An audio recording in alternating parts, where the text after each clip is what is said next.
আজকে হচ্ছে তোমাদেরকে অনেকই কোশ্চেন ছিল, সেটারই আজকে উত্তর দিতে এসেছি। অনেক দিন ধরে দিব ভাবছি, তবে এডিট করা হয়ে ওঠে না, সেরকমভাবে সময়ও পাই না।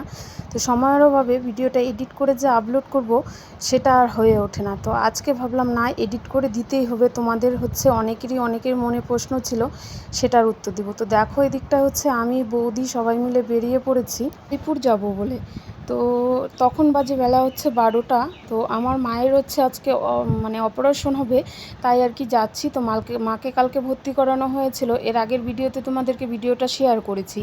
তারপর হচ্ছে এদিকটায় হচ্ছে যে টোটো দিয়ে যাব, আর মার অপারেশনের সময় দিয়েছিল 2টোর দিকে। তো এদিকটায় দেখো নার্সিংহোমে এসে তারপরে আর হচ্ছে আমার মাকে আর তোমাদেরকে শেয়ার করতে পারিনি। তো এদিকটায় নিচে বসে আছি, 2টো বেজে গেছে, পার হয়ে গেছে, তারপরও কোনো খবর নেই, ডাক্তার ঢোকারও নাম নেই। তারপর হচ্ছে অনেক অপেক্ষা করার পর হচ্ছে এদিকটায় এই যে দেখো নার্স ঢুকেছে, এদিকটায় মাকে হচ্ছে প্রেশার মাপা হচ্ছে। আর এদিকটা আমরা হচ্ছে বসে আছি অনেক টেনশনে, কখন অপারেশন হবে, কখন অপারেশনটা সাকসেস হবে। আর কিসের জন্য অপারেশন করেছে সেটাই তোমাদেরকে বলছি। যে আমার মায়ের হচ্ছে গোলব্লাডারে পাথর হয়েছিল, তারপর হয়েছিল টিউমারটা কত ওজনের হয়েছে তোমাদেরকে বলছি। সেটা হচ্ছে 2.5 কেজি ওজনের টিউমার হয়েছিল। তোমরা অনেকেই শুনে হয়তো অবাক হয়ে যাবে, অনেককেই বলেছি, সবাই শুনে অবাক হয়ে গেছিলো আর কি।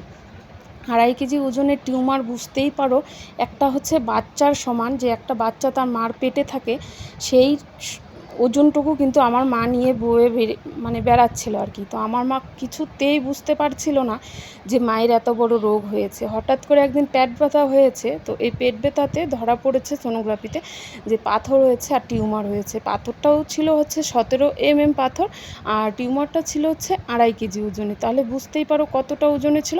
তো মার ওটি হয়েছিল হচ্ছে রাত 10:30টার দিকে। তো 11টার দিকে মাকে বেডে দেওয়া হয়েছে। তারপর হচ্ছে মাকে দেখে তারপর আমরা বাড়ি ফিরবো।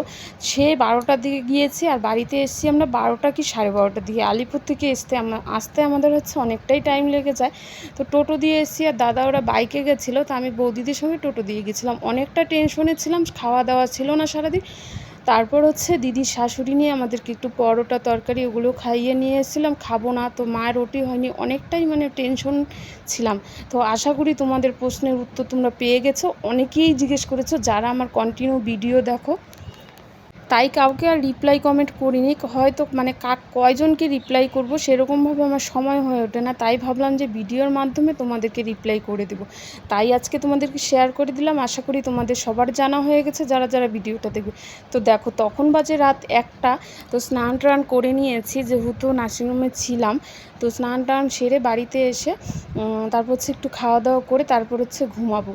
তো টাটা বাই। তো আশা করি তোমরা তো আমার প্রশ্নের উত্তর পেয়েই গেছো। তো আজকের মতো টাটা। ভিডিওটা দিতে অনেক লেট হয়ে গেছে জানি।